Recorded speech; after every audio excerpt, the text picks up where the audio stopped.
வணக்கம். இன்றைக்கி நம்ம பார்க்க போகிற சமையல் ஒரு 2 வகையான லஞ்ச் பாக்ஸ் ரெசிபி தான் பார்க்க போகிறோம். ரொம்ப ஈஸியாகவும் இருக்கும். பசங்களுக்கு இது மாதிரி கொடுத்திங்கன்னா விருப்பப்பட்டு சாப்பிடுவாங்க. ஸோ வாங்க அந்த அருமையான 2 லஞ்ச் பாக்ஸ் ரெசிபியும் எப்படி செய்யலாங்கிறத பார்க்கலாம். இப்போ ஒரு பேன் எடுத்துக்கலாம். இதில் வந்து தேவையான அளவுக்கு நெய் சேர்த்துக்கலாம். இது வந்து லஞ்ச் பாக்ஸ் ரெசிபிங்கிறதுனால பசங்களுக்கு கொடுக்குறது, அதனால் தாராளமாகவே நெய் சேர்த்துக்கலாம். இப்போ இதில் ஒரு 2 டீஸ்பூன் அளவுக்கு ரீஃபைண்ட் ஆயில் சேர்த்துக்கலாம்.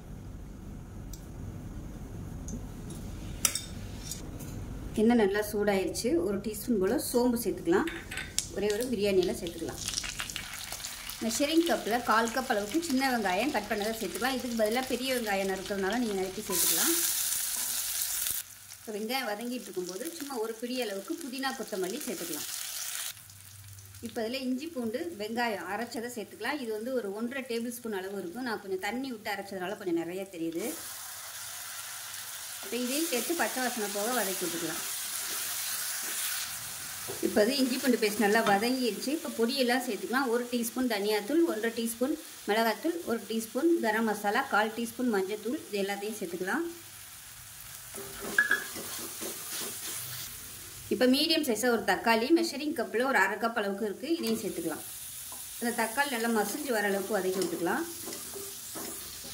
இப்போ இந்த மசாலாக்கு தேவையான உப்பு சேர்த்துக்கலாம்.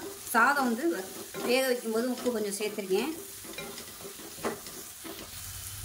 இப்போ இந்த ஸ்டேஜில் சோயா சங்க்ஸ் வந்து சேர்த்துக்கலாம். மெஷரிங் கப்பில் 1/2 கப் அளவுக்கு எடுத்து நல்லா சுடுதண்ணியில் போட்டு வேக விட்டு எடுத்துருக்கேன். இப்போ இது அளந்தோம்னா 1 கப் அளவுக்கு இருக்கும். இப்போ இதை சேர்த்துக்கலாம். இப்போ இதையும் சேர்த்து நல்லா அந்த மசாலாவோட நல்லா பரட்டி விட்டுக்கலாம். இப்போ வந்து எல்லா மசாலாவும் நல்ல ஒரு கோட்டிங் வந்து கொடுத்துட்டேன். இப்போ இதில் வந்து தண்ணி சேர்த்துக்கலாம். ஒரு 1/4 கப் அளவுக்கு மட்டும் தண்ணி சேர்த்துக்கலாம். மெஷரிங் கப்பில் ஒரு 1/4 கப் அளவுக்கு மட்டும் தண்ணி சேர்த்துக்கலாம். அந்த மசாலா எல்லாமே கொஞ்சம் நல்லா வெந்து வர்றதுக்காக. ரொம்ப ஊற்ற வேணாம். இது வந்து மூடி வச்சிடலாம். இந்த மசாலாவை டேஸ்ட் பண்ணி பார்த்துக்கோங்க. காரம் பத்தலைன்னா இது வந்து சேர்த்துக்கலாம். இப்போ வந்து மீடியமான ஃப்ளேமில் வச்சுட்டு மூடி வச்சிடலாம். இப்போ எப்படி இருக்குன்னு பார்க்கலாம். இப்போ பாருங்கள், கொஞ்சம் ஓரளவுக்கு தண்ணி நல்லா வத்திருச்சு. ஸோ இந்த மாதிரி கொஞ்சம் லைட்டாக அந்த சதன்னு இருக்கிற மாதிரி வச்சுக்கோங்க. ரொம்ப ட்ரையாக வச்சிங்கன்னா சாதம் வந்து ரொம்ப ட்ரை ஆகிடும். இப்போ வந்து நம்ம சாதத்தை சேர்த்துக்கலாம். மெஷரிங் கப்பில் 1/2 கப் அளவுக்கு அரிசி எடுத்து இந்த மாதிரி வேக விட்டு எடுத்துருக்கேன். 1.5 டம்ளர் தண்ணி ஊற்றி கொஞ்சமாக உப்பு கொஞ்சம் எண்ணெய் விட்டு இந்த மாதிரி குக்கரில் வந்து 2 விசில் விட்டு வேக விட்டு எடுத்து வச்சுட்டேன். நல்லா ஆறிடுச்சு. சூடோட கிளறினீங்கன்னா சாதம் வந்து உடஞ்சிரும். அதனால் நல்லா ஆற விட்டுட்டு சேர்த்துக்கோங்க. அப்போ தான் சாதம் வந்து உடையாமல் நல்லாயிருக்கும். அது வந்து நல்லா அப்படியே சாஃப்டாக கிளறி விட்டுக்கலாம். ரொம்ப ஹார்டாக மிக்ஸ் பண்ணோம்னா உடஞ்சிரும். இப்போ அந்த கிரேவி இருக்கும்போது சாதம் நல்லா இழுத்துக்கிட்டு சாப்பாடு வந்து நல்லா டேஸ்ட்டாக இருக்கும். இதில் விருப்பப்பட்டால் சிக்கன் மசாலா மட்டன் மசாலா அது கூட நீங்கள் சேர்த்துக்கலாம். சேர்த்திங்கன்னா பசங்களுக்கு நல்லா விரும்பி சாப்பிடுவாங்க. இல்லைன்னா சிக்கன் 65 பொடி இருந்துச்சுன்னா கூட அது கொஞ்சம் 1 டீஸ்பூன் போல் சேர்த்திங்கன்னா நல்லா ஃப்ளேவராக இருக்கும். நல்லா சாப்பிடுவாங்க விரும்பி. நல்லா கிளறி விட்டுக்கலாம். எல்லாமே நல்லா மிக்சிங் ஆகிற மாதிரி கிளறி விட்டுட்டு ஒரு 1/4 டீஸ்பூன் போல் லெமன் ஜூஸ் சேர்த்துக்கலாம். சும்மா கொஞ்சமாக மேலாப்பில் சேர்த்துக்கணும். புளிப்பு டேஸ்ட்டை பார்த்துக்கிட்டு சேர்த்துக்கோங்க. நாட்டு தக்காளியாக இருந்துச்சுன்னா உங்களுக்கு லெமன் ஜூஸ் வந்து தேவையில்லை. பெங்களூர் தக்காளியாக இருந்தால் புளிப்பு கம்மியாக தான் இருக்கும். பார்த்துக்கிட்டு நீங்கள் சேர்த்துக்கோங்க. அவ்வளோ. இப்போ நல்லா அமுக்கி விட்டுலாம். அமுக்கி விட்டு கொஞ்சம் அப்படியே தம்மாகட்டும். அடுத்து நல்லா குறைச்சி வச்சிடலாம். ஓரம்னா நல்லா எடுத்து அமுக்கி விட்ருங்க. எடுத்து விட்டுட்டு மூடி வச்சிடலாம். ஒரு 5 நிமிஷம் அப்படியே தம்மாகட்டும். சாதம் வந்து சூடு ஏறணும். இப்போ ஒரு 5 நிமிஷம் ஆயிடுச்சு. எடுத்துடலாம். அவ்வளோதான். நல்லா ஆவி வந்துருச்சு. கேஸ் அமர்த்திடலாம். அமர்த்தி விட்டு மறுபடியும் ஒரு மிக்ஸி கொடுத்துக்கலாம். உங்களுக்கு வந்து ஈரத்தன்மை இருந்துச்சுன்னா தான் அடி பிடிக்காது, இல்லைன்னா அடி பிடிக்கும். இப்போ பார்த்தீங்கன்னா சாதம் வந்து நல்லா அப்படியே ஜூஸியாக இருக்குது. ரொம்ப ட்ரையாக இல்லாமல் லஞ்ச் பாக்ஸ் கொடுக்கும்போது இந்த மாதிரி கொஞ்சம் லைட்டாக அப்படியே ஈரத்தன்மையோடு கொடுத்தீங்கன்னா சாப்பிட்றதுக்கு நல்லாயிருக்கும். இல்லைன்னா ரொம்ப விதையாக இருக்கும். இந்த சோயா சங்க்ஸ் வந்து நைட்டே நீங்கள் வேக விட்டு ஒரு டப்பாவில் எடுத்து வச்சுக்கிட்டிங்கன்னா காலையில் செய்கிறதுக்கு ரொம்ப ஈஸியாக இருக்கும். டேஸ்ட்டும் சூப்பராக இருக்கும். ஸோ லஞ்ச் பாக்ஸ் இது மாதிரி செஞ்சு கொடுத்துட்டு எப்படி வந்துச்சுங்கிறத சொல்லுங்கள். வீடியோ பிடிச்சின்னா லைக் பண்ணுங்கள், கமெண்ட் பண்ணுங்கள், சேனலை சப்ஸ்கிரைப் பண்ணுங்கள், பக்கத்தில் பெல் பட்டனையும் ப்ரெஸ் பண்ணுங்கள். நன்றி.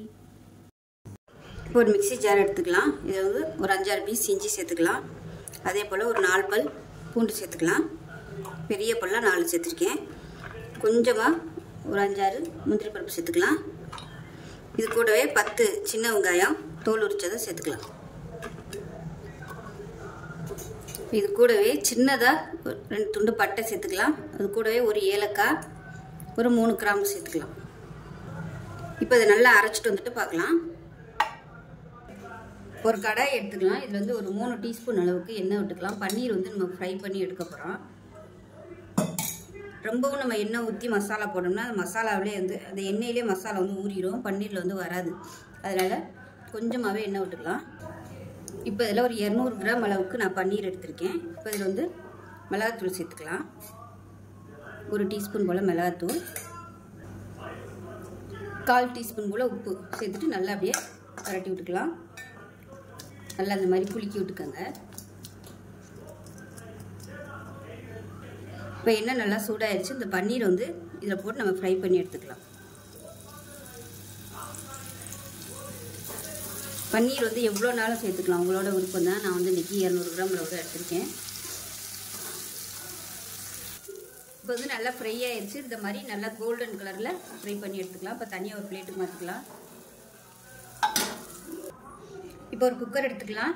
நல்லா ஒரு 2 டீஸ்பூன் அளவுக்கு நெய் சேர்த்துக்கலாம். இப்போ 2 டீஸ்பூன் அளவுக்கு ரீஃபைண்ட் ஆயில் சேர்த்துக்கலாம். இது வந்து சின்ன ஸ்பூன்றதுனால நான் வந்து ஒரு 3 ஸ்பூன் அளவுக்கு விட்டுருக்கேன். இப்போ எண்ணெய் சூடாகவும் ஸ்பைசஸ்லாம் நம்ம போட வேணும்னு அவசியம் இல்லை. இஞ்சி பூண்டோட போட்டு அரைச்சிட்டோம். அதனால் புதினா மட்டும் சேர்த்துக்கலாம். எண்ணெயில் வதக்கிட்டோம்னா நல்லா சுருங்கிடும். புதினா கொத்தமல்லி சேர்த்துக்கலாம். இது கூடவே நீளமாக நறுக்குன பெரிய வெங்காயம் சேர்த்துக்கலாம். இந்த வெங்காயம் நல்லா செவந்து வரட்டும். இப்போ பாருங்கள், வெங்காயம் நல்லா வதங்கிடுச்சு. இதில் வந்து ஒரு 1/2 டேபிள் ஸ்பூன் அளவுக்கு மிளகாத்தூள் சேர்த்துக்கலாம். அந்த எண்ணெயிலே லேசாக வதக்கி விட்டுக்கலாம். நல்லா வதக்கி விட்டுட்டு நம்ம அரைச்சி வச்சுருக்கிற இஞ்சி பூண்டு பேஸ்ட்டை சேர்த்துக்கலாம். அடுப்பு வந்து நல்லா மீடியத்திலே வச்சுக்கோங்க. நல்லா வதங்கிடுச்சு. நம்ம அரைச்சி வச்சுருக்க இஞ்சி பூண்டு பேஸ்ட்டை சேர்த்துக்கலாம். இஞ்சி பூண்டு, வெங்காயம், பட்டை, கிராம்பு இதையும் சேர்த்து நல்லா வதக்கிக்கலாம். நல்லா எண்ணெய் பிரிஞ்சு வரணும். அடுப்பு மீடியத்தில் வச்சு வதக்கி விட்டுக்கோங்க. லைட்டாக அடிப்பிடிக்கிற மாதிரி இருந்துச்சுன்னா எண்ணெய் ஊற்றிக்கலாம். இப்படி இல்லைன்னா லைட்டாக தண்ணி ஊற்றிக்கோங்க.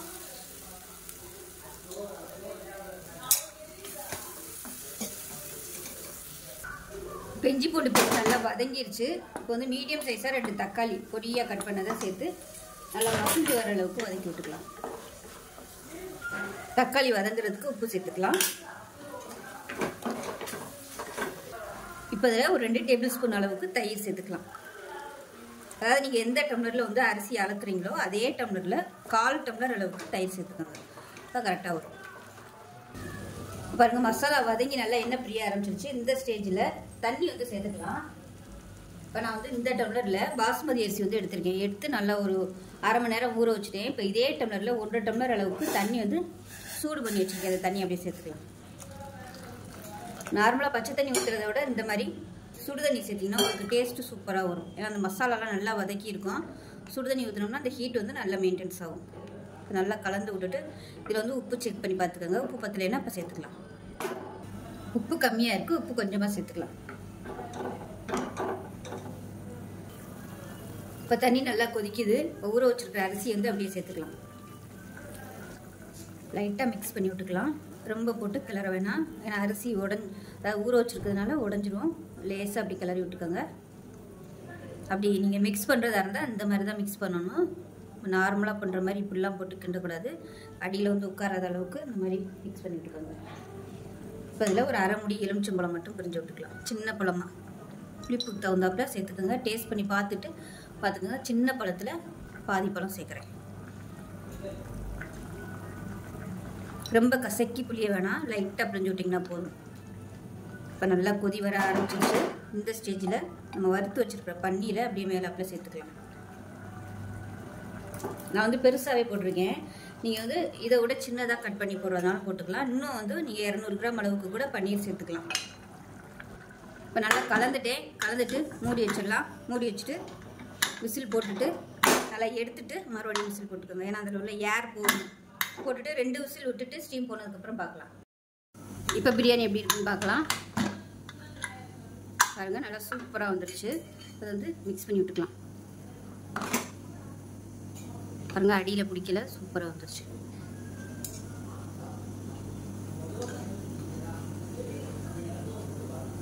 வந்து நல்லா உடச்சி விட்டுக்கலாம். ஆறுச்சுன்னா நல்லா உதிரி உதிரியாக வந்துடும். ஸோ அவ்வளோதான், அருமையான கமகமன் மணக்கிற பன்னீர் பிரியாணி ரெடி ஆயிடுச்சு. செஞ்சு பாருங்கள். செஞ்சு பார்த்துட்டு எப்படி வந்துச்சுங்கிறத சொல்லுங்கள். வீடியோ பிடிச்சுன்னா லைக் பண்ணுங்கள், கமெண்ட் பண்ணுங்கள், சேனலை சப்ஸ்கிரைப் பண்ணுங்கள், பக்கத்தில் உள்ள பெல் பட்டனையும் ப்ரெஸ் பண்ணுங்கள். நன்றி.